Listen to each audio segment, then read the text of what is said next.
کے دل کا اجالا شان رمضان ہے، مومنوں کے دل کا اجالا شان رمضان ہے، سارے مہینوں سے ہے، سارے مہینوں سے نرالا شان رمضان ہے، مومنوں کے دل کا اجالا شان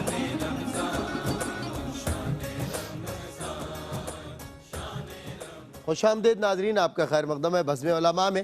ہمارے ساتھ آج گفتگو کے لیے مفتی محمد سہیل رضا امجدی صاحب، مفتی خرم اقبال رحمانی صاحب اور ڈاکٹر محمد احمد قاضی صاحب مہمان ٹھہرے، اور انشاءاللہ آج ہم ظاہر ہے ہم معمولات کو پیش نظر بنا رہے ہیں، تو آج معمولات سے ذرا ہٹ کر ہوں گے معمولات ہی، لیکن ایک خاص طبقے کی بات کریں گے، یعنی نوجوان اور رمضان۔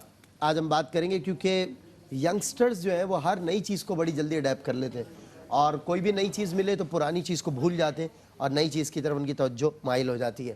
اچھا، نئی چیزوں میں اکثر چیزیں وہ ہیں جو انہیں غفلت میں ظاہر لے جاتی ہیں اور وہ اس میدان سے باہر نکل جاتے ہیں۔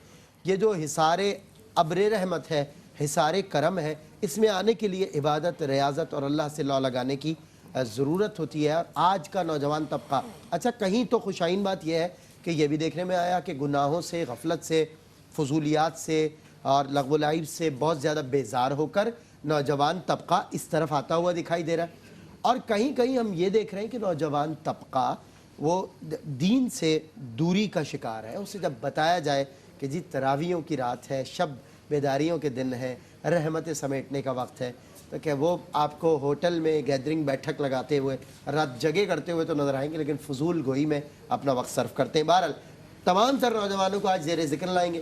نوجوان اور رمضان ہمارا موضوع ہے۔ مفتی محمد سہیل رضا امجدی صاحب سے حسب روایت ہوتا ہے آغاز۔ بنیادی جو سوال ہے وہ یہ، مفتی صاحب جب رمضان المبارک آتا ہے، مذہبی طبقہ چاہے نوجوانوں کا ہو چاہے بڑوں کا ہو، وہ تو ایک خاص اس کا رجحان دیکھا رمضان آتے ہی ان کی خوشی دیکھنے والی ہوتی ہے اور وہ رمضان میں پورے اتر جاتے ہیں، لیکن نوجوان طبقہ اکثر مفتی صاحب وہ اس طرف آتا ہوا نظر نہیں آتا۔ کیا فرمائیں گے سر؟ میں نے کہا کہیں کہیں یہ جھلک بھی ہے، اب اللہ کا شکر، لیکن زیادہ تر لوگوں کو آپ نے دیکھا ہوگا چہرے اتر جاتے ہیں نوجوانوں کے، کیا فرماتے ہیں؟ بسم اللہ الرحمن الرحیم، اللہم صلی علی سیدنا و مولانا محمد وعلی آلہ و اصحابہ وبارک وسلم۔ دیکھیں سلمان بھائی، آپ نے بہت اہم موضوع یہ چھیڑا ہے، بڑا اہم ٹاپک ہے، کیونکہ اسلام میں نوجوانوں کی خاص ایک اہمیت ہے۔ آپ کہیں گے کس طریقے سے؟ تو دیکھیں کہ دنیا میں وہ قومیں ترقی نہیں کرتی کہ جس کا نوجوان پیچھے رہ جائے، صحیح، وہ قوم کبھی آگے نہیں بڑھتے۔ اچھا، اسی طریقے سے آپ یہ دیکھیں کہ کسی جماعت میں جب تک نوجوان شامل نہ ہوں، وہ جماعت بھی کبھی آگے نہیں بڑھ سکتی، بلکہ ہمیشہ ایک یوں سمجھ دیجیے کہ ایک لیول سے آگے نہیں بڑھتے۔ بالکل صحیح۔ کوئی بھی آرگنائزیشن، کسی بھی تحریک میں جب تک نوجوان شامل نہیں ہوتے، کہتے ہیں نا گرم خون شامل ہوتا ہے تو پھر وہ تحریک بام عروج تک پہنچتی ہے، تو اس وقت تک وہ تحریک سست پڑی ہوتی ہے۔ اچھا، آپ یہ دیکھیں کہ ایک عبادت نوجوانی کی ہے اور ایک عبادت بزرگی کی ہے، دونوں کی اپنی اہمیت ہے۔ ہم یہ نہیں کہتے کہ کوئی جو ایجڈ شخص ہے وہ اگر مسجد میں آ کر توبہ اللہ کرتا ہے تو ہم اسے کنڈیم کریں، نہیں، بالکل نہیں۔ بہت اچھی بات ہے کہ وہ زندگی کے کسی مرحلے میں تو اللہ تبارک و تعالیٰ کی طرف لوٹ کر تو آیا، بالکل ہم اسے اپریشیٹ کرتے ہیں کہ بہت اچھی بات ہے۔ جوانی میں نہ صحیح، ابھی تو اللہ کی طرف آیا، لیکن ایک بات یاد رہے کہ شیر بھی جب بوڑھا ہو جاتا ہے نا، وہ شکار چھوڑ دیتا ہے، جی ہاں، اسے سارے جو ہے نا وہ شریف سمجھتے ہیں، تو حالانکہ جوانی اس نے گزاری ہوئی ہوتی ہے، کسی کو چھوڑا ہوا نہیں ہوتا، لیکن جب بوڑھا ہو جاتا ہے تو وہ آرام سے شریف بن کے بیٹھ جاتا ہے۔ اسی لیے کہا گیا کہ جوانی کی عبادت شیوہ پیغمبری ہے۔ کیا بات، کیا بات، ہاں، جوانی کی عبادت آپ کے اختیار میں ہے نا، جوانی میں گناہ آپ کے اختیار میں، طاقت آپ کے پاس ہے۔ کیونکہ دیکھیں بڑھاپے میں آ کر اگرچہ اسے صدق دل سے چھوڑ دیا، اللہ رب العالمین کرم فرمانے والا ہے اور بہت اس نے اچھا کیا کہ چھوڑ دیا سب کچھ، لیکن میں کہنے کی بات یہ ہے کہ دیکھیں جب گناہ کی طاقت نہ ہو، گناہ کا اختیار نہ ہو، اور گناہ آپ نہ کر سکتے ہوں تو اس وقت گناہوں سے بچیں. اچھی بات ہے لیکن وہ بات نہیں رہتی. صحیح بات ہے. وہ بات تب ہوتی ہے کہ جب گناہوں کے سارے مواقع موجود ہوں, صحیح بات. کوئی روکنے والا نہ ہو, صحیح بات. طاقت بھی ہو, منصب بھی ہو, اللہ تعالیٰ کے سوا کوئی دیکھنے والا نہ ہو, صحیح بات. تو اس وقت گناہوں سے رکنا اور عبادت میں اپنی زندگی بسر کرنا یہ شیوائے پیغمبری ہے. واہ. اسی لیے واہ. حضور نبی کریم صلی اللہ تعالی علیہ وسلم نے 7 ایسے افراد کا ذکر فرمایا کہ روز قیامت جنہیں اللہ تبارک و تعالی اپنے عرش کے سائے میں جگہ عطا فرمائے گا, جس دن اس کے عرش کے سائے کے سوا کوئی سایہ نہیں ہوگا. اس میں اور افراد بھی ہیں لیکن ایک بندہ فرمایا, وہ نوجوان جو اپنی جوانی اللہ تعالیٰ کی عبادت میں گزارے. اللہ اکبر. اپنی جوانی اللہ کی عبادت میں گزارے تو روز قیامت اللہ تبارک و تعالیٰ اسے اپنے عرش کے سائے میں جگہ عطا فرمائے گا. اور جو حدیث پاک میں ہے کہ 5 چیزوں سے پہلے غنیمت جانو, جہاں مال حلال ہے, جہاں جو ہے وہ صحت ہے, وہاں پر فرمایا کہ جوانی کو بڑھاپے سے پہلے غنیمت جانو. یہ تمہاری جوانی تمہاری لیے غنیمت ہے, تمہارے پاس طاقت ہے, تم بہت کچھ کر سکتے ہو. تو یہ جو جوانی ہے نا, یہ اللہ تبارک و تعالی انسان کو ایک نعمت عطا فرماتا ہے. اگر وہ چاہے تو اس نعمت کی قدر کرتے ہوئے معاشرے میں صحیح طور پر کردار ادا کر سکے, اور چاہے تو پیچھے رہ جائے اور وہ قوم آگے نہ بڑھے. اور میں یہاں پر رمضان کے حوالے سے بھی عرض کرتا ہوں, آپ نے تصویر کا ایک رخ پیش کیا, لیکن دوسرا رخ یہ بھی ہے کہ اگر مساجد کا انتظام, اگر یہ مفتی صاحب گواہ ہوں گے, مساجد کا انتظام اگر کوئی صحیح طریقے سے ایک موٹیویٹ ہو کر کوئی سنبھالتا ہے تو نوجوان سنبھالتے ہیں. اسی طریقے سے کہیں پر سحری کا انتظام ہو, کہیں افطاری کا انتظام ہو, اگر کوئی صحیح طریقے سے سنبھالتا ہے تو وہ نوجوان طبقہ سنبھالتا ہے. یہاں تک کہ جتنے بھی ایونٹس ہوتے ہیں اگر کوئی سنبھالتا ہے, بزرگ بھی سنبھالتے ہیں, لیکن تحرک کے ساتھ, ایک یعنی ایکٹیو ہونے کے ساتھ, ڈسپلن کے ساتھ کوئی سنبھالتا ہے تو وہ نوجوان سنبھالتے. میں اسی لیے کہتا ہوں کہ جو ایجڈ لوگ ہیں, بزرگ ہیں, وہ ہمارا سرمایہ ہے, لیکن یہ نوجوان ہمارا فیوچر ہے. بالکل صحیح فرمایا آپ نے. اور جس طرح میں نے عرض کیا نا کہ ایک طبقہ تو وہ ہے نوجوانوں کا جو کبھی بھی, جس طرح مفتی صاحب نے ذکر کیا کہ کبھی بھی نیکی کرنے کا موقع ملے اور وہ سب سے آگے آپ کو نظر آئے گا اور وہ دوسروں کو بھی موٹیویٹ کرتا ہوا نظر آئے گا. لیکن ایک طبقہ وہ بھی ہے جو مسجد سے متصل ہوٹل میں بیٹھا ہوا ہوگا رمضان میں بھی, اسے تراویح کی آواز آ رہی ہوگی. لیکن میں ایک بات کہنا چاہتا ہوں ناظرین کہ رمضان ہر گناہ شیطان نہیں کرواتا, رمضان یہ بتانے آیا ہے. تو ذرا اس بات کو پلیز فوکس کریں, سمجھ لیں کہ صرف شیطان پر ہی سارا بوجھ لاد دیا, وہ بند ہو گیا تو اس کے بعد کیا غفلت ہے بھائی, شیطان بند ہے, اب آپ کیوں نہیں نیک راستے پہ آ رہے. تو ہر گناہ شیطان نہیں کرواتا, رمضان یہ بتانے آیا ہے. مفتی خرم اقبال رحمانی صاحب قبلہ, میں نوجوان نسل کو کسی بھی معاشرے میں اس کی امپورٹنس اینڈ ویلیوز کو جاننا چاہتا ہوں. کیا اہمیت ہوتی ہے نوجوان؟ حضرت نے برسبیل تذکرہ اشارہ فرمایا, لیکن باقاعدہ سمجھنا ہے مجھے کہ کیا اہمیت ہے نوجوان طبقے کی. بسم اللہ الرحمن الرحیم والصلاة والسلام علی رسولہ الکریم, اما بعد. اللہ رب العزت نے قرآن مجید فرقان حمید میں انسان کی زندگی کے 3 دورانیوں کو کچھ اس طریقے سے بیان فرمایا ہے کہ هو الذی خلقکم من ضعف ثم جعل من بعد ضعف قوة ثم جعل من بعد قوة ضعفا وشیبہ. یہ 3 دورانیے ہیں انسان کی زندگی کے. پہلا دورانیہ ہے کمزوری کا, دوسرا دورانیہ ہے طاقت اور شباب کا, اور تیسرا دورانیہ پھر کمزوری کا ہے. یعنی اللہ سبحانہ و تعالی یہ فرماتا ہے کہ ہم نے انسان کو کمزور پیدا کیا, کمزور ہونے کے بعد طاقتور بنایا, اور اس طاقت کے بعد پھر دوبارہ اسے کمزوری پر لے کے جائیں گے. تو جو بیچ کا جو دورانیہ ہے یہ ہے جوانی, اور یہ اعتدال ہے, چونکہ بچپن میں شعور نہیں ہوتا اور 55 میں طاقت نہیں ہوتی. اس لیے جو جوانی ہے وہ ان دونوں چیزوں کا مرکب ہے, شعور بھی ہے اور طاقت بھی ہے. یعنی سمجھ بھی ہے اور کیا کرنا ہے, کس انداز میں کرنا ہے, وہ کرنے کا اختیار بھی جوانی کے اندر ہی ہوا کرتا ہے. اسی لیے اللہ سبحانہ و تعالیٰ نے قرآن مجید فرقان حمید میں جوانوں کے جب عزم کی بات اللہ سبحانہ و تعالیٰ نے بیان فرمائی تو اصحاب کہف کا تذکرہ فرمایا. فرمایا انہم فتیۃ آمنوا بربہم وزدناہم ہدی, کہ وہ اپنی بستی کے جوان تھے اور جب ایمان لے کر آ گئے تو پھر اپنے ایمان پر ایسے ڈٹ گئے کہ سامنے باطل حکمران تھا مگر گردن نہیں جھکی. کہا جب اللہ کو مان لیا تو اسی کو ایک مانیں گے, اس کے علاوہ کسی اور کی عبادت نہیں کریں گے. اور عمریں 16 برس 18 برس بالکل اللہ نے یعنی اس کے اندر یعنی عمر کا ذکر نہیں, لیکن ایک خاص لفظ فتیہ, فتیت ان جوانوں کو ہی کہا جاتا ہے, تو وہ نوجوان تھے. نہیں تو اصل میں آپ کی اس اشارے سے اس طرف آ رہا تھا. جی بالکل آپ صحیح آ رہے ہیں. غازیان اسلام نے جو ہے اصل میں بات یہ کہ چونکہ قرآن کی بات ہو رہی ہے اس لیے میں عمر کا اس کے اندر تعین میں نہیں کر سکتا, کیونکہ اللہ نے نہیں کیا تو میں بھی نہیں کر سکتا. دوسری طرف آپ جو اشارہ دینا چاہ رہے ہیں اس میں ہمیں اجلہ اکابر صحابہ نظر آتے ہیں. حضرت علی المرتضیٰ کرم اللہ تعالی وجہ الکریم, آپ تو بچپن سے ہی اور پھر آپ کی جوانی اسلام کے لیے حضرت سیدنا عمر فاروق, عبداللہ ابن عمر, عبداللہ ابن عباس, عبداللہ ابن عمر بن العاص رضی اللہ تعالی عنہ, حضرت عمار بن یاسر, یہ سارے نوجوان.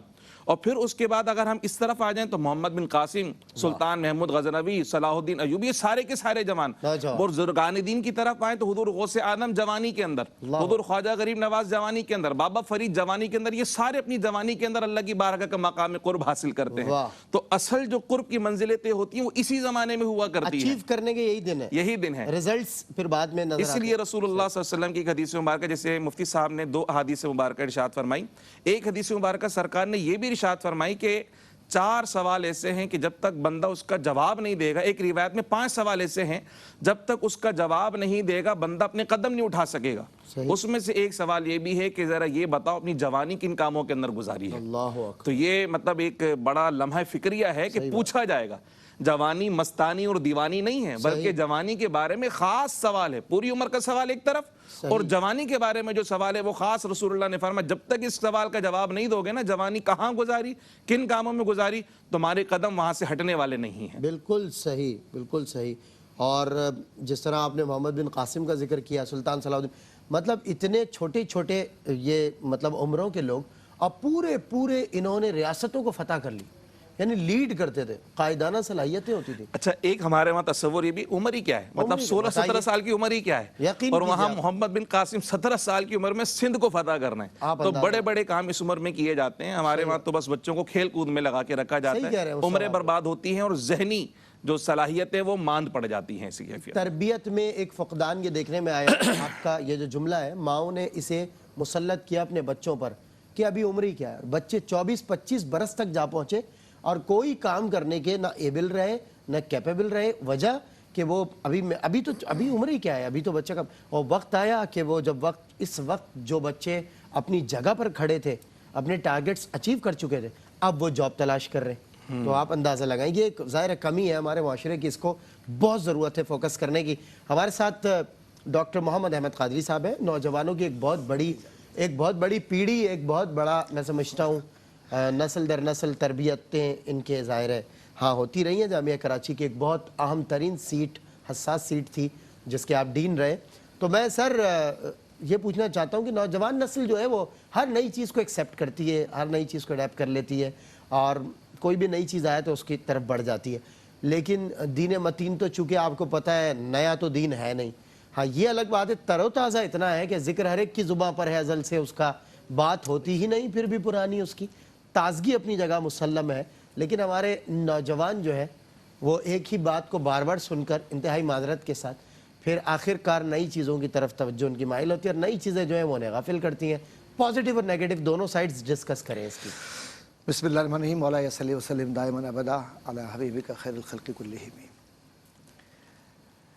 نوجوان ہوتا کیا ہے, اور نوجوانی کیا ہوتی ہے, اور یہ کم وقت جوانی کیا ہوتی ہے, اللہ اکبر, یہ ہمارے رویے کیا ہوتے ہیں, ہماری زندگی کے انداز کیا ہوتے ہیں. جسم تو وہی ہے, بچے ہیں, ہمیں شعور نہیں ہے. ذرا سا شعور آ گیا تو ہمارے اندر ایک ہارمون کی تبدیلی آئی. صحیح, اس نے ایک کیمیکل بیلنس یا امبیلنس کیا. صحیح, جسم کے اندر اور طاقت آ گئی تو ہم نے یہ سمجھا کہ انا ربکم الاعلیٰ, میں سب سے بڑا طاقتور ہوں. اور پھر اس کے بعد اور زیادہ طاقت آ گئی تو زمین پر پیر مار کے کہنے لگے پانی نکالوں گا یہاں سے. بتائیے. اور فرد اپنی جوانی کے اندر اتنا کھو گیا کہ وہ قبروں کو, قبرستان کو بھول گیا کہ کبھی اس طرف بھی دیکھ لے کہ تم سے بھی زیادہ جوان تھے جن کے قبروں کے نشان بھی نہیں ملتے. صحیح بات, بالکل صحیح. اور پھر تم سے زیادہ طاقتور لوگ تھے, تم سے بڑی عمریں تھیں, تم سے زیادہ عیش پرستی کی زندگیاں ان کی تھی. آپ قدیم زمانوں کے تمام آثار اٹھائیے جس کو آپ کہتے ہیں انٹرنیشنل آرکائیوز, جی ان آرکائیوز میں آپ جائیں تو آپ کے برابر میں ایران کے اندر آپ کو آرکائیوز ملیں گے, عراق میں آپ کو آرکائیوز ملیں گے, یمن میں صنعاء میں ملیں گے, یورپ میں چلے جائیں. وہ سارے لوگ جو تھے جن کو آپ کہتے ہیں تاریخ عالم کا حصہ, وہ سب جوانی میں گزار کے لوگ گئے ہیں, پھر بڑھاپا آیا. لیکن اصل میں وہ جوان ہی یاد رہ جاتا ہے جس کی جوانی مثبت ہو, تعمیری ہو اور انسانیت کی خدمت کے لیے وقف ہو, خواہ وہ دین اسلام کے لوگ آج کے ہوں الحمدللہ حضور کے زمانے کے ہوں, یا حضور سے قبل بھی جو لوگ انبیاء کے غلامی میں آتے تھے وہ ہوں. واہ, وہ تاریخ کا حصہ بن گئے اور وہ زندہ رہ گئے. آج کی جو جوانی ہے ہماری وہ اس اعتبار سے اہم ہے کہ آج ابتلا کا جو دور ہے اس میں, اس ابتلا کے دور میں وہ آسائشیں, وہ آسانیاں اور وہ رغبتیں زیادہ نظر آتی ہیں. لیکن میں ابھی بیٹھے بیٹھے یہ سوچ رہا تھا کہ میں نے تو نوجوان ایسے دیکھے امریکہ کے اندر کہ جنہوں نے جہاں پر شراب کی بوتلیں لگائی جاتی ہیں اسٹورز کے اندر, وہ اس بیچ سے اس دو ریا سے گزرتے بھی نہیں ہیں یہ کہہ کر کہ ہماری نگاہ اس شراب کی بوتل پہ نہ پڑ جائے. ایسے نوجوان بھی دیکھے ہیں میں نے امریکہ میں قسم کھا سکتا ہوں ان کی پاکیزگی. ان بچیوں کو بھی دیکھا ہے کہ جو وہاں پیدا ہوئی ہیں لیکن ان کے سر کے بال کو لوگ نہیں دیکھ سکتے, انہوں نے اپنے پورے وجود کو شریعت مطہرہ کے مطابق ڈھالا ہے. آئیڈینٹیفیکیشن اور مسلمز ہے وہاں. جی وہ چلا نا, ہمارے ہاں تو یہ ہوا ہے کہ کوا چلا ہنس کی چال, اپنی چال بھی بھول گیا. تو مغرب ذہنی, جسمانی اور معاشرتی سکون کے لیے دین اسلام سے سکون تلاش کر رہا ہے. مغرب دیکھیں آپ, مغرب, میں ایسے مغربی لوگوں سے ملا ہوں جن کا دین اسلام سے کوئی تعلق نہیں ہے, لیکن وہ یہ کہتے ہیں کہ صاحب آپ جب نماز پڑھتے ہیں تو 5 وقت آپ کی ایکسرسائز ہوتی ہے, آپ کے جو فزیکل جوائنٹس ہیں وہ بڑے زبردست چل رہے ہوتے ہیں. آپ جب روزہ رکھ رہے ہوتے ہیں تو کسی فٹنس کلب میں جانے کی ضرورت نہیں ہے, آپ کا جسم خود بخود متوازن ہوتا ہے, پیٹ سے لے کر ذہن کی تمام بیماریاں ختم ہوتی ہیں. جب آپ ایک دوسرے سے گلے مل رہے ہوتے ہیں تو اتنی قربت کہیں اور نظر نہیں آتی, یہ قربت آپ کے نظر آتی ہے. جب آپ ایک دوسرے سے ہاتھ ملا رہے ہوتے ہیں تو اس کے ہاتھ ملانے کا آپ کا طریقہ عمل یہ بتلاتا ہے کہ آپ کا سوشلائزیشن بہت مضبوط ہے. جب آپ ایک دوسرے کے ساتھ چل رہے ہوتے ہیں تو آپ کہتے ہیں پہلے آپ چلیے, سیدھے ہاتھ والا پہلے جائے گا کیونکہ حضور کی سنت ہے, حضور کا طریقہ کار ہے, تو آپ پیچھے ہٹ جاتے ہیں, اپنے بڑے کو جگہ دیتے ہیں. جب آپ بس میں بیٹھتے, میں یہ ان کی بات کر رہا ہوں, یہ میں پاکستان میں بیٹھ کر بات نہیں کر رہا, یہ میری آبزرویشن ہے امریکہ کینیڈا کی جو میں ڈسکس کر رہا ہوں. عرض کروں گا کہ آپ یہ کہہ رہے ہیں کہ یہ ہمارا نوجوان ایکسیپٹ نہیں کر رہا, یہ وہ نوجوان مغرب, دیکھیے مغرب کر رہا ہے. ہم جس دنیا کو ہم دیکھ رہے ہیں تو صرف کیا مغرب میں نائٹ کلب ہی ہے؟ مغرب میں تحقیق بھی تو ہے نا, جو رات کو جاگ کر تحقیق کر رہے ہیں. صحیح, ٹھیک ہے, آپ کا جابر بن حیان سے لے کر نیچے تک آج آپ کے یہاں کیوں نہیں پیدا ہو رہے وہ محققین جن کے نام لے کر آپ فخر پیدا کرتے ہیں, تھے تو آبا تمہارے مگر تم کیا ہو, ہاتھ پر ہاتھ رکھے منتظر فردا ہو. تو یہ منتظر انتظار کس کا؟ آپ اگر مہدی علیہ السلام کا کر رہے ہیں, حضرت عیسیٰ علیہ السلام کا کر رہے ہیں, تو وہ بھی تو نبی کی امتیوں میں ہی ہیں. تو حضور کی ذات کو کیوں نہیں لے آتے سامنے کہ حضور نے اپنی جوانی کیسے گزاری؟ ابھی حضور کی شادی نہیں ہوئی لیکن حضور گئے نا صلی اللہ علیہ وآلہ وسلم, اور پھر جب واپس آئے تو میری ماں حضرت خدیجہ رضی اللہ تعالیٰ عنہا کیسے پوچھ رہی ہیں کہ کیا کردار ہے, کیا رویہ ہے, کیا طرز عمل ہے تجارت کا. تو یہ نوجوان ہے. اور یہ جو جوانی آپ گزار دیں یہ کہہ کر کہ میں انٹرنیٹ کے اوپر بیٹھ کر خالی کچھ نئی چیزیں, کچھ بکس کے اوپر دوستیاں کروں گا, تو دوستیاں آپ ضرور کیجئے, لیکن آپ اگر دوستی کر رہے ہیں اللہ کے لیے اور نبی کے لیے تو پیغام مصطفیٰ پہنچائیے. اور اگر پیغام اور جبلت اور خواہش اور جبروتی طاقتیں جو وجود کے اندر پنپ رہی ہیں, اگر وہ پیغامات آپ پہنچا رہے ہیں تو آپ یہاں بھی گناہگار ہو رہے ہیں, وہاں بھی گناہگار ہو رہے ہیں. صرف ایک جملہ نظر کر کے میں جانتا ہوں وقت ختم ہو رہا ہے کہ شریعت نے ہمیں مکلف بنایا ہے لیکن مطلق اختیار نہیں دیا ہے کہ اپنی طاقت کو, اپنے جسم کو ہم کسی اور معنی میں استعمال کریں. تو اس لیے جو معاشرتی برائیاں ہیں ان کو آپ جانتے ہیں, نوجوان جانتے ہیں, ان معاشرتی برائیوں کے منفی پہلوؤں کو دیکھتے ہوئے مثبت کی طرف جائیے اور قدم مصطفیٰ میں سر جھکا کر حضور کی بارگاہ سے وہ لے کر چلیے کہ جس میں 17 سال کا نوجوان جب واپس جا رہا ہے محمد بن قاسم, تو مقامی غیر مسلم بھی اس کی محبت میں پرستش کر رہے ہیں. پرستش محبت کی بات کر رہا ہوں. جی تو سبحان جب یہ کردار بن جائے تو کلمہ طیبہ خود بخود لوگ آپ کے چہرے کو دیکھ کر پڑھیں گے. واہ. اور سلطان باہو نے کہا تھا کہ مجھ میں کوئی حسن نہیں ہے, یہ سارا حسن حسن مصطفیٰ ہے جو مجھ میں ہے. اللہ اکبر اللہ اکبر. سارا حسن حسن مصطفیٰ. آگے آگے چلتا جاتا ہے وہ محشر خرام, پیچھے پیچھے نقش پاک کو چومتا جاتا ہوں میں. وقفہ برائے اذان عصر, اور ندیم فیاضی اذان عصر دیں گے. ہم اتنے نماز عصر باجماعت ادا کر لیں گے اور پھر آپ سے ملتے ہیں اس اذان عصر کے وقفے کے بعد. جی خوش آمدید ناظرین, آپ کا خیر مقدم ہے.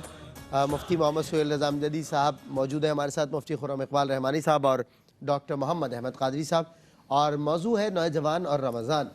مفتی صاحب, نوجوان عموماً نماز پڑھتے ہوئے بھی نظر آتے ہیں ماشاءاللہ. میں نے ایسے ظاہر ورکنگ بوائز دیکھے ہیں جو اپنے دوران جاب بھی ماشاءاللہ وہ نماز کے لیے فوراً کہیں بھی گاڑی روکتے ہیں اور نماز پڑھتے ہیں. تو لیکن تراویح کے معاملے میں نوجوان, جبکہ نوجوان تراویح کے لیے زیادہ ایبل ہے میرے حساب سے بجائے بزرگوں کے. ان کو اعصابی کمزوری ہے معاملات کی. بزرگ آپ بھی تراویح پڑھاتے ہیں, آپ کے پیچھے بزرگوں کی ایک کثیر تعداد ہوتی ہوگی, لیکن نوجوان اس معاملے میں جو ہے صفِ اول میں ہمیں کم نظر آتے ہیں. کیا فرمائیں گے تراویح کا میدان نوجوانوں کے لیے؟ دیکھیں سلمان بھائی, میں ایک بات عرض کروں کہ تقریباً کچھ سالوں سے یہ دیکھنے میں آیا ہے کہ نوجوان اس فیلڈ میں بھی, چاہے وہ عبادت کے حوالے سے ہو, چاہے روزوں کے حوالے سے ہو, چاہے باجماعت نماز کے حوالے سے ہو, نوجوان اب آہستہ آہستہ پہلی صف میں آنا شروع ہو چکا ہے. اور میں کہتا ہوں کہ جس دن مکمل یہ نوجوان یہ مسجد میں آ گیا نا, تو اس قوم کی حالت تبدیل ہو جائے گی. پھر اس قوم میں عملی انقلاب برپا ہونے سے کوئی مائی کا لال روک نہیں سکتا, ترقی کرنے سے کوئی روک نہیں سکتا. اچھا, دوسری بات کیا ہے کہ تھوڑی سی ایک جو غیر یقینی یعنی ان ایکسپیکٹڈ صورتحال ہوتی ہے نا, سچویشن, وہ اس وقت ہوتی ہے کہ نوجوان تھوڑا جذباتی ہوتا ہے. وہ کہتا ہے کہ ایک دن میں سارا کام کر لوں, پھر دوسرے دن غائب ہو جاتا ہے. یہ ایک تھوڑی سی ہمیں نظر آتی ہے کہ ظاہر ہے کہ ہاں, یعنی مثال کے طور پر آپ ان سے کہیں نا کہ یار بیٹا نماز پڑھا کرو, تو وہ ایک دم جو ہے وہ پہلی صف میں نماز شروع کر دیں گے, لیکن 2-3 روز کے بعد غائب ہو جائیں گے. غیر موقعہ سنن بھی اس میں آپ ان سے کہیں نا کہ بیٹا ذرا ماہ رمضان میں روزے, وہ کہیں گے یہ کیا بات ہو گئی, وہ نفلی روزے بھی شروع کر دیں گے. صحیح بات ہے, لیکن بعد میں کچھ عرصے کے بعد اس کو چھوڑ دیں گے. بولے کہ بہت کمزوری ہو گئی. حضور نبی کریم صلی اللہ علیہ وسلم نے فرمایا کہ اس شخص کی طرح نہ ہونا کہ جو روزانہ 100 نوافل پڑھتا تھا پھر چھوڑ دیے, بلکہ اس شخص کی طرح ہونا کہ کم پڑھنا لیکن تواتر کے ساتھ, مداومت کے ساتھ پڑھنا. ہاں, تو نوجوان کو اس وقت جس چیز کی ضرورت ہے نا کہ جذباتیت تو ہو, جذباتیت ایک حد تک اچھی لگتی ہے لیکن زیادہ نہ ہو, اور کام میں یعنی کام ٹیمپریری نہ ہو, ان کے کام میں دوام آ جائے, صحیح سوچنے کی سمجھنے کی صلاحیت پیدا ہو جائے نا, پھر آپ دیکھیں کہ یہ نوجوان کس طرح اس قوم کو آگے بڑھاتے ہیں. اچھا وہ صاحب ایک صلاح ہے, معذرت کے ساتھ میں چاہتا ہوں آپ شامل کریں. آج کل کے نوجوانوں کو کیا ضروری نہیں ہے کہ جو بے نمازی نوجوان طبقہ ہے اس کو محض فرائض کی طرف تاکید کی جائے کہ کم از کم فرض کی طرف تو وہ آئے, پھر جب فرض پہ آئے گا تو سنن. میرا کہنا یہی ہے, میرا رونا یہی ہے کہ ہم نوجوانوں کو ایک بہت حکمت جو ہے نا کس چیز کا نام ہے. صحیح بات. یہ تھوڑی ہے حکمت کہ آپ نماز کے وقت یہ سینے چڑھائیں, چل میرا بھائی تو بھی نماز پڑھنے کے لیے آجا, چل تو بھی ہے, تو نماز کی نہیں پڑھتے ہو یار تم لوگ, تم بیٹھے ہوئے کوئی طریقہ ہے, تم یہاں پر بیٹھے پتے کھیل رہے ہو یا لڈو کھیل رہے ہو, نماز, اور وہ پھر اشارے کرتے ہیں اس کو نماز پڑھنی بھی ہوگی نا, وہ کبھی آپ کی زبان پر نماز پڑھنے کے لیے نہیں آئے گا. صحیح بات. اور امام غزالی یہی فرما گئے نا کہ کسی کی اصلاح سب کے سامنے کرو گے تو وہ اس کی اصلاح نہیں, بے عزتی ہے. بے عزتی ہے. اصلاح کرنی ہے اکیلے میں محبت میں کہو نا, کیا ہو یار آپ اتنے پیارے بندے ہو, آپ اتنے عظیم انسان ہو, اگر نماز ہی پڑھ لیں تو آپ کتنے عظیم بن جاؤ گے, اللہ تعالیٰ کی عبادت کر کے کتنا مزہ آئے گا. وَذَكِّرْ فَإِنَّ الذِّكْرَى تَنْفَعُ الْمُؤْمِنِينَ, نصیحت کیجئے اس لیے کہ نصیحت کرنا ایمان والوں کو نفع دیتا ہے. اور میں یہاں پر ایک بات عرض کروں گا جو ڈاکٹر صاحب نے فرمائی ہے کہ باہر کا نوجوان, میں حیران ہوتا ہوں کہ یہاں پر میں نے بہت کم نوجوانوں کو تہجد پڑھتے ہوئے دیکھا ہے, لیکن میں نے باہر کے نوجوان کو دیکھا ہے کہ وہ صبح چونکے جلدی اٹھتے ہیں, ان کو 5 بجے یا 6 بجے ہر حال میں اپنے کام کے لیے نکلنا ہوتا ہے, اس میں بھی ڈاکٹر صاحب وہ پہلے اٹھ کے تہجد پڑھ کے دعائیں کر کے اپنے گھروں سے نکلتے ہیں. اگر ہمارے نوجوان میں یہ بات ہو جائے. اور میں اکثر کہتا ہوں, وہاں جا کر مجھے ایک تجربہ ہوا کہ یہاں رہ کر ہمارا یہاں کا یعنی جو اس معاشرے میں رہنے والا ہے وہ کہتا ہے کہ امریکن اسکول میں داخلہ دلواؤ بچوں کو. صحیح بات. ہاں, لیکن وہاں کا نوجوان آپ جانتے ہیں اپنے بچوں کے لیے کئی مرتبہ مجھے کہا گیا کہ اسلامک اسکولز کی ہمیں تلاش ہے کہ جہاں ہمارے بچوں کی صحیح تربیت ہو. صاحب یہ ابھی اور وہاں میں نے ایسی نوجوان بچے بھی دیکھی ہیں جو نماز کی بھی پابند ہیں,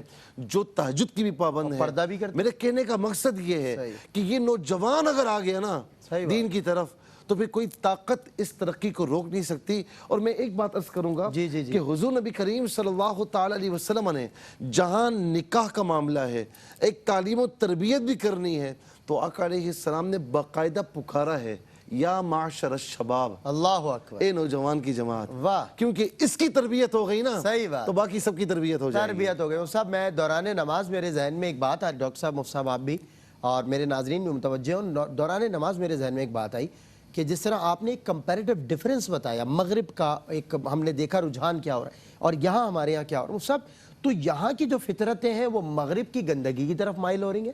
مغرب میں گندگی میں بسنے والے لوگ, وہاں سے ان کی فطرتیں شفافیت کی طرف آ رہی ہیں. تو یہ ایک فرق ہے. اور فرق کیا ہے, میں آپ کو سلمان بھائی کہوں, وہاں پر ہر گھر میں تقریباً, ڈاکٹر صاحب کو پتہ ہوگا, ہم تو وہاں ظاہر ہے کہ رہنا ہوتا ہے, وہاں جا کر گھروں میں مطلب ایک روم ایسا بنایا ہوا ہے کہ جہاں پر وہ عبادت کرتے ہیں, اسپیشلی پریئر روم ہے. اگر وہ مسجد خدا نہ خواستہ نہیں جا سکتے تو گھر میں اس روم میں نماز بچھاتے ہیں, چلیے جی یہیں پر جماعت ہو جائے, بچے بھی پیچھے کھڑے ہوئے ہیں اور نماز میں شامل ہیں. میں سمجھتا ہوں کہ ایک بہت اچھی روایت ہے, یہ بہت اچھی روایت ہے. اب یہ جو سب میرے ذہن میں جو بات آ رہی ہے کہ یہاں کی فطرت اس غلاظت کی طرف بڑھ رہی ہے, فطرت وہاں مائل ہوتی ہے, اسے ظاہر ڈیفینیٹلی ہماری اسلامک سوسائٹیز میں کچھ ایررز موجود ہیں کہ جن کی وجہ سے یہاں کے لوگوں کی فطرت اس طرف مائل ہو رہی ہے اور وہاں کے لوگوں کی جو فطرت ہے وہ اس طرف مائل ہو رہی ہے. جیسے مجھ صاحب نے کہا کہ میرا رونا یہی ہے کہ آپ کا جو انداز تربیت ہے وہ درست نہیں ہے. ڈیفینیٹلی آپ کہیں کوتاہی برت رہے ہو. ہر کسی کا ایسا نہیں ہے, ہر کسی کا نہیں, لیکن ایک اجتماعی اعتبار سے اکثریت کا میں نے دیکھا ہے کہ باہر آ کر اچھا کسی کو دعوت بھی نہیں دے رہے, جاتے ہو یار ان کو شرم نہیں آتی, نماز نہیں پڑھتے. یار آپ شرم کر لیں اسے, اکیلے میں بلا لیں, خدا کے واسطے آپ نماز پڑھ کے کیا احسان, کس کے لیے نماز پڑھ رہے ہو, اپنے لیے پڑھ رہے ہو. مفتی صاحب میں آپ کو لٹرلی بتا رہا ہوں, معذرت تھوڑا سا وقت لے رہا ہوں, لیکن ایک بات میں اپنے مشاہدے میں آئی ہے کہ بعض اوقات سامنے انسان دیکھتا ہے نا کہ شرعی لبادہ ہے, داڑھی مبارک ہے, وہ ہے. ہمارے نوجوانوں میں ایسا بھی طبقہ ہے جو ایسے لوگوں کی بھی سختی کی وجہ سے دور ہو گیا, لیکن آپ جیسے میٹھے لوگوں کی وجہ سے مائل ہوتا ہے. اگر آپ پیار سے, محبت سے اور حکمت کے ساتھ اگر کسی کو بلائیں گے, سوال ہی پیدا نہیں ہوتا مصعب مسجد میں نہ آئے. میں آپ کو بتاؤں جی کہ وہاں پر ایک جگہ پر, میں ان کا نام نہیں لیتا, انہوں نے داڑھی رکھی ہوئی تھی امریکہ میں. صحیح. تو کووڈ-19 کا جب مسئلہ ہوا تو پھر ایک موقع ایسا بھی آیا کہ انہوں نے کہا کہ جی یہ چھوٹی کروائیں. آپ یقین کریں کہ وہ فون پر دھاڑے مار کر رویا ہے. اللہ اکبر, اللہ اکبر. یعنی اتنا ان کو قدر ہے اسلام کی, کتنی لیکن ہمیں یہاں پر آزادی ہونے کے باوجود بالکل قدر. میں تو بس یہی کہوں گا کہ جو نوجوان جس طبقے سے تعلق رکھتا ہے, جس سوسائٹی میں پنپ رہا ہے, وہ اپنا کردار ادا کرے. پہلے تو وہ نماز کی طرف آئے, چلے اب محض فرض کی طرف آ جائیں, آپ فرض ادا کر لیں, کتنا وقت لگتا ہے, فرض ہی آپ کو سنن کی طرف لے کر آئیں گے انشاءاللہ العزیز. اور آپ آ گئے تو آپ اپنے اپنے طبقے, اپنے سوسائٹی کلاس میٹ, آپ کے اسکول میٹ, ورکنگ میٹس جو ہیں, آپ انہیں موٹیویٹ کریں, کیونکہ وہ آپ کی بات مان لیں گے. ہو سکتا ہے کسی امام مسجد کی بات نہ مانیں, آپ کی مان لیں, بینگ اے فرینڈ, تو آپ انہیں اس طرف لا سکتے ہیں. ہر بندے پر لازم ہے وہ اپنا کردار ادا کرے, اور یہ وہی بات ہے کہ اچھے کی دعوت دے رہے ہیں اور برے سے روک رہے ہیں آپ. یہ قرآن نے آپ کو حکم دیا ہوا ہے, یہ ہمارا ظاہر ہے, ہم پہ فرض ہے, لازم ہے, ہماری ذمہ داری ہے. مفتی محمد خرم اقبال رحمانی صاحب, نوجوان نسل کا ایک اور رویہ رمضان المبارک میں, اور بڑا اسپیشلی ہوتا ہے وہ معاملہ, سحری کے بعد وہ کہتے ہیں کہ فزیکل ایکٹیویٹی, بھائی ایسی نماز اور روزہ اتنی بڑی فزیکل ایکٹیویٹی ہے, لیکن کیا بڑا ضروری ہے کہ جو ہے میچز ہوں, بھائی ہم مزہ نہیں آتا, پھر ہاتھ پیر ذرا کھلتے ہیں. تو وہ اسپیشلی ویکینڈز پہ نائٹ ٹورنامنٹس بھی ہوتے ہیں, اور پھر سحری کے بعد بھی جناب میچز چل رہے ہوتے ہیں. اس رویے کے بارے میں آپ کیا کہتے ہیں اور شریعت کیا کہتی ہے؟ بسم اللہ الرحمن الرحیم والصلاة والسلام علی رسول الکریم, اما بعد.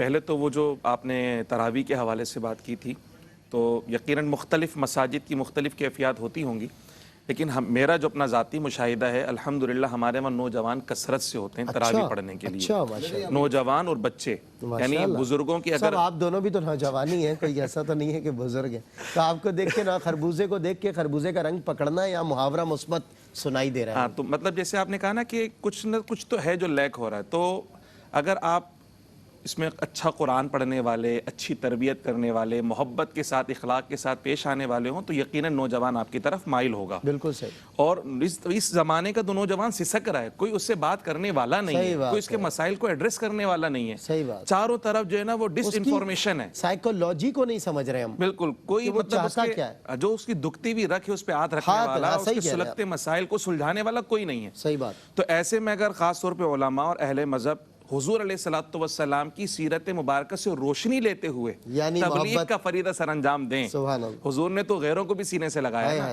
تو اگر محبت کے ساتھ دین کی تبلیغ کو، دین کی بات کو پہنچائیں تو کوئی دو رائے نہیں ہے، اس میں کوئی مشکل بات نہیں ہے کہ نوجوان طبقہ دین کی طرف آنے کے لیے بھرپور تیار ہے، وہ عبادت بھی کرنا چاہتا ہے، وہ شریعت پہ عمل بھی کرنا چاہتا ہے، اور حضور علیہ الصلوۃ والسلام کی جب عزت و ناموس کی بات آتی ہے تو نوجوان طبقہ ہی ہمیں سب سے زیادہ اس معاملے میں پرجوش نظر آتا ہے۔ بالکل صحیح۔ اچھا، جب ایمان کی اور اسلام کی حفاظت کی بات آتی ہے تو نوجوان طبقہ ہمیں پرجوش نظر آتا ہے۔ اس کا مطلب یہ ہے کہ فطری طور پہ یہ بات ہے، لیکن کہیں نہ کہیں تربیت کی کمی آ رہی ہے یا کہیں نہ کہیں اظہار کا موقع ان کو فراہم نہیں کیا جا رہا، اس وجہ سے تھوڑا سا وہ ہمیں پیچھے نظر آتے ہیں، لیکن فطری طور پر الحمدللہ ہمارے نوجوان میں مذہب کی محبت، دین کی محبت موجود ہے۔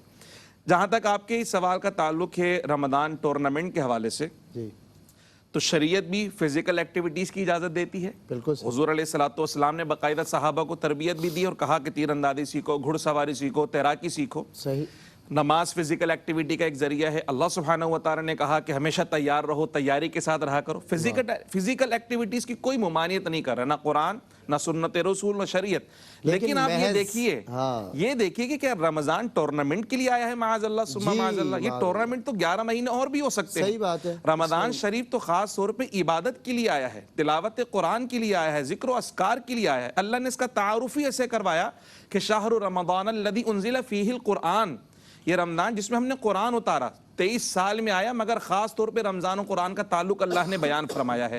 اسی طرح روزے اور رمضان کا تعلق اللہ نے قرآن کے اندر بیان فرمایا، تقوی اور روزے کا تعلق اللہ نے قرآن کے اندر بیان فرمایا ہے۔ تو یہ رمضان شریف کھیل کود اور لہو و لعب کے لیے ہرگز نہیں آیا، بلکہ وہ جو دین کو کھیل کود بنا لیا کرتے ہیں، اللہ سبحانہ و تعالیٰ نے سخت ان کی مذمت فرمائی ہے اور کہا کہ وہ دنیا میں بھی اپنے آپ کو دھوکہ دے رہے ہیں اور آخرت میں بڑا خسارہ اٹھانے والوں میں ہو جائیں گے۔ تو ہم اس پلیٹ فارم سے اپنے نوجوان ساتھیوں سے یہ ضرور اپیل کریں گے کہ فزیکل ایکٹیویٹی سے پیچھے نہ رہیں، لیکن کم سے کم ماہ رمضان کا ادب اور احترام، اس کا تقدس، اس کا خیال اتنا کیجئے کہ رسول اللہ صلی اللہ علیہ وسلم نے فرمایا ہلاک و برباد ہو جائے وہ شخص ماہ رمضان پائے مگر اپنی بخشش نہ کروا سکے۔ بالکل صحیح۔ اسی طرح رمضان اللہ کا مہمان ہے، اگر اس کی قدر، عزت، تعظیم اور توقیر نہ کی تو اللہ سبحانہ و تعالیٰ کی بارگاہ میں شکایت لگانے والا ہے۔ تو فزیکل ایکٹیویٹی ضرور کیجئے، لیکن اس ماہ مبارک کو اپنے لیے عبادتوں کا مہینہ بنائیں، تقوی کے حصول کا مہینہ بنائیں، قرب الہی کے حصول کا مہینہ بنائیں، غفلت میں ہرگز نہ گزاریں۔ بالکل صحیح کہا مفتی صاحب آپ نے، اور چلیں جائے کہ حکمت اور مصلحت کے پیش نظر 1-8 گھنٹے 1.5 گھنٹے کے لیے انسان کو اگر یہ اجازت ہے بھی تو باقی وہی والی آپ کی بات کہ محض فزیکل ایکٹیویٹیز کے لیے نہیں آیا ہے، تو عبادت کے لیے آیا ہے۔ چلیں کوئی آپ 23 گھنٹوں میں اگر 1-2 گھنٹے اس کی نظر کر بھی دیتے ہیں کوئی بات نہیں، لیکن باقی تمام تر وقت اپنا عبادت میں صرف کریں، اس مہینے کی قدر کریں۔ ہمارے ساتھ ڈاکٹر صاحب موجود ہیں۔ ڈاکٹر صاحب قبلہ، ایک سوال میرے ذہن میں یہ بھی آ رہا ہے کہ رمضان مہینہ اگرچہ دیکھا ہے کہ سب کے لیے رحمت ہے، لیکن نوجوان نسل اس میں نے دیکھا ہے خاص طور پر، بڑا پازیٹیو سائن بتا رہا ہوں میں آپ کو نوجوانوں کا، کہ جب یہ رمضان المبارک آتا ہے نوجوان نسل اس میں مجھے خاصی خوش نظر آتی ہے تو سبھی کے لیے رحمت کا مہینہ، لیکن ایکٹیو بھی نظر آتے ہیں بہت زیادہ، خوش بھی اور ایکٹیو بھی۔ اب دیکھیں سڑکوں پر افطار کرانے کا معاملہ، نوجوان نظر، ٹین ایجر نظر آئیں گے سر آپ کو، ہاسپٹیلٹی کروانے کو، اجتماعی اگر کہیں پر لنگر ہے، تقسیم ہے، لوگوں کو کھانا کھلانا ہے، سب سے آگے آپ کو اس امت کا نوجوان نظر آئے گا، خود نہیں کھائے گا اور خود نہیں کھائے گا، کھاتا ہوا۔ یہ آپ صحیح کہہ رہے ہیں مصعب، کتنی بھیڑ ہو، میں نے دیکھا 50 بندوں کو بھاگ کے کھلاتا ہے نوجوان آج کا، اور خود نہیں کھا رہا، تو بھوکا ہے مگر لوگوں کا جو ہے شکم سحری کا سامان کر رہا ہے، اور یہ کہہ رہا ہے کہ ہم تابابد سید تغیر کے ولی ہیں، ہم مصطفی مصطفی مصطفی، یہ عمل رمضان المبارک میں نوجوانوں کا آپ کیسے دیکھتے ہیں؟ ماشاءاللہ نیکی کا عمل ہے، خیر کے لیے کام کرتے ہیں، اور نوجوان ہی ہیں جو کسی طبقے کو متاثر بھی کرتے ہیں، اور نوجوان ہی ہیں جو معاشرتی اقدار کے امین ہوتے ہیں۔ بالکل صحیح۔ اور امانت داری کی وجہ سے ان نوجوانوں کے والدین پر بھی یہ ذمہ داری ہوتی ہے کہ وہ بچپن سے جو تربیت کر رہے ہوتے ہیں وہی نوجوان اٹھ رہا ہوتا ہے گھر سے۔ صحیح۔ مثلا گھر میں قرآن کریم کو حفظ کرتا ہے بچہ، یا گھر کے بڑے قرآن پڑھتے ہیں تو بچے کو اس کی عادت ہوگی، لیکن اگر صبح ہی اٹھ کر آپ فلمی گانے لگا دیں، غزلیں لگا دیں، موسیقی لگا دیں، تو وہ بچہ کہے گا یار بچپن سے جو کان میں پڑھ رہا ہوتا ہے یہ ایجوکیشنل سائیکالوجی کے اندر لرننگ کہلاتا ہے، جو آپ اس کے اندر فیڈ کر رہے ہوتے ہیں بچے کے اندر۔ اور عام طور پر جو ذہن ہے وہ 12 سال تک 11 سال تک بن چکا ہوتا ہے، صحیح۔ ذہن سازی ہو چکی ہوتی ہے۔ 11 سال کے اندر بچہ حفظ قرآن بھی کر لیتا ہے، عالم بھی بن جاتا ہے، یا پھر بہت کرمنل اگر بننا ہو تو پھر کرمنل ایکٹیویٹیز کے اندر وہ سسپینس ڈائجسٹ سے لے کر اور وہ جو فلمیں اور وہ تمام چیزیں جو جس کو آپ کہتے ہیں تصوراتی چیزوں میں الجھ کر وہ اپنی پرسنالٹی کو اس طرف لے جاتا ہے، بلٹن ہو جاتے ہیں نا ویژولز، جو اس کی پرسپشن ہے اس پرسپشن میں وہ الجھ جاتا ہے۔ تو اسی لیے حضور کریم صلی اللہ علیہ وسلم نے وضو سے رہنے کا حکم فرمایا، سبحان اللہ، تاکہ پاک رہو، پاکیزہ طریقے سے رہیں، نماز کیسے قائم کرنا ہے وہ ہے۔ اور الدین النصیحہ کا مطلب صرف یہ نصیحت ہمارے یہاں کہتے ہیں تو نہیں کر لیا، تو نے وہ کر لیا، تو جہنم میں جائے گا، فلاں جائے گا۔ کہیں گے بھائی بخش دو، جب جاؤں گا، تم فی الحال تو میری زندگی جنت رہنے دو، میں باہر جا رہا ہوں جنت بنانے، تو میری زندگی چھوڑ دے، چاہے تو ابا ہے یا اماں ہے، اللہ کے واسطے مجھے بخش دو، پیسے بھیج دوں گا باہر سے۔ مطلب پریشر، ایک تو رویہ یہ ہو جاتا ہے، ایک رویہ یہ ہوتا ہے۔ بہت سے لڑکے لڑکیاں گھر سے بھاگ جاتے ہیں، اس لیے بھاگ جاتے ہیں کہ غیر ضروری آپ مداخلت کر رہے ہوتے ہیں اس کی زندگی کے اندر۔ مداخلت بھی وہاں کیجئے جہاں محسوس ہو۔ اب اگر وہ بچہ اپنی زندگی کے اندر ترقی حاصل کرنا چاہ رہا ہے، آگے بڑھنا چاہ رہا ہے، پڑھنے دو، کرنے دو، لیکن اسے یاد دلاتے رہو کہ بیٹا تم شریف گھرانے کے ہو، مغرب کے بعد اگر یار رات کو دیر میں آ رہے ہو، 3 بجے آ رہے ہو تو کہاں سے آ رہے ہو۔ کبھی اتنی بھی ہمت کر لے کہ اس کا ہاتھ پکڑ کے سونگ لو کہ اسے سگریٹ تو نہیں پی، کہیں قریب کھڑے ہو جاؤ، بجائے نصیحتیں کرنے کی، بجائے میرا بیٹا میرا بیٹا، اب دیکھیے والا رویہ بھی میں عرض کر رہا ہوں گل صاحب کہ اب اس کے قریب سلمان صاحب کہ اس کے قریب کھڑے ہو کے دیکھ لو یہ شراب پی کے تو نہیں آیا جو بو آ رہی ہے۔ بالکل۔ اگر امریکہ کا یا کینیڈا کا سپاہی آپ کی کار جب وہ روکتا ہے تو وہ آپ کے منہ میں منہ ڈال کر نہیں سونگتا، اس کے پاس آلہ ہوتا ہے، وہ قریب سے گزار دیتا ہے تو اس پر آ جاتا ہے آپ کے منہ کی بھاپ سے اس نے شراب پیے کتنے پرسنٹ ہے، پیٹ کے اندر پرسنٹیج کیا ہے۔ تو تم اپنی اولاد کو نہیں پہچان پا رہے۔ ایک طرف تو یہ میں ایک یہاں تذکرہ کرتا چلوں، میں ایک بچی کا تذکرہ، اور امانتاً کہ وہ بچی میرے ایک عزیز ہیں، بچی پڑھنے کے لیے پاکستان آئی اور بڑا اس نے ماشاءاللہ وطن عزیز پاکستان بہت پیار، اور میں ہمیشہ پاکستان کی تعریف کرتا ہوں، تو اس نے کہا میں MBBS پاکستان سے کروں گی۔ وہ سب کچھ وہیں پیدا ہوئی، سب کچھ ہوا، امریکن ہے، پاکستان آ گئی، 5 سال رہی، اور مجھ سے کہتی ہے بابا، میں مجھے پیار سے بابا کہتی ہے، کہہ لیں گے بابا میں ڈاکٹر سارا، آپ تو ماشاءاللہ ڈاکٹر بن گئی ہے اور پاکستان کی خدمت بھی کرے گی، ہے وہ وہیں کی ہیوسٹن کے اندر۔ تو مجھ سے کہتی ہے بابا میں نے پاکستان میں آ کے 2 چیزیں سیکھی ہیں۔ ایک چیز پاکستان میں یہ سیکھی کہ حوصلے کے ساتھ ہم سب یہاں کے لوگ بڑھ رہے ہوتے ہیں، تو وہ منی بس میں بھی جانا ہو یا رکشے میں بھی جانا ہو چلی جاتی تھی، کوئی پرواہ نہیں، حالانکہ گھر میں ماشاءاللہ گاڑیاں کھڑی ہیں، اللہ نے بہت نوازا۔ اور دوسری چیز اس نے کہی میں نے پاکستان میں رہ کر ایک چیز سیکھی، پاکستان سے محبت اور انسانیت سے محبت یہاں سیکھی، لیکن ایک چیز بابا مجھے سمجھ میں نہیں آئی، میں جب یہاں آ رہی تھی تو میں سمجھتی تھی کہ جب اذان ہوگی تو سب اذان کے لیے دوڑیں گے، اذان کے لیے تو نماز کے لیے کیوں نہیں دوڑ رہے، آپ یہ مجھے بتا دیں۔ اب میں اس کا کیا جواب دوں، میں اپنے پاکستانی بہن بھائیوں سے، میں اس بچی کو جو آج بھی وہاں کہتی ہے کہ میں اب اس کی ماشاءاللہ ریزیڈنسی ہو گئی ہے، اب وہ جا کر وہاں پر لوگوں کی خدمت کرے گی، علاج کرے گی، کہتی ہے میں یہاں سے روحانیت لے کے جا رہی ہوں، صبر لے کے جا رہی ہوں، تقویٰ بھی سیکھا، ایک سوال لے کے جا رہی ہوں، لیکن یہ بتا دیں جب اذان ہوتی ہے لوگ نماز کے لیے کیوں نہیں جاتے؟ سب بہت اہم بات کی، بہت اہم بات۔ اس بچی نے یہ سوال کیا اور میں آج تک جواب نہیں دے سکا، میں دے بھی نہیں سکتا۔ اللہ اکبر۔ اس لیے ہم اپنے رویوں کو بدلیں، وہ پاکستان کی طرف جو لوگ آ رہے ہیں اور جو سیکھ رہے ہیں، یہ دین کی ہجرت ثانی کا مدینہ یہ ہے، تو یہ دین کی ہجرت ثانی کا مدینہ جو اللہ اس کے نبی نے اور علماء کاملین اور اولیاء کاملین کی نگاہ سے پاکستان بنا ہے۔ میں پھر کہتا ہوں کہ پاکستان نہ بنتا اگر علماء امت سلف صالحین کے اس میں خون شامل نہ ہوتا، وقت شامل نہ ہوتا ہے، اور ماں بہنوں کی بیٹیوں کی ردائیں شامل نہ ہوتی۔ تو اس نظریے پاکستان کی حفاظت کے لیے خدا را ایسا نہ کیجئے، ایک بچی کے سامنے میں شرمندہ ہوں، کل رسول کے سامنے ہم کیا شرمندہ نہیں ہوں گے؟ بالکل صحیح بات۔ حضور کے سامنے جواب نہیں دینا ہے، قبر میں کیا جواب دیں گے ہم، حشر میں کیا جواب دیں گے؟ اپنے آپ سے سوال کریں، نہ ان سے سوال کریں، نہ ان سے کریں، نہ ان سے کریں۔ ہم تو اپنی قبریں ہم روشن نہیں دیکھ رہے تو ہم دوسروں کے سوال کا جواب کیا دیں گے؟ بالکل۔ تو بس ایک ہی ذمہ داری کہ وطن عزیز پاکستان رمضان میں ملا،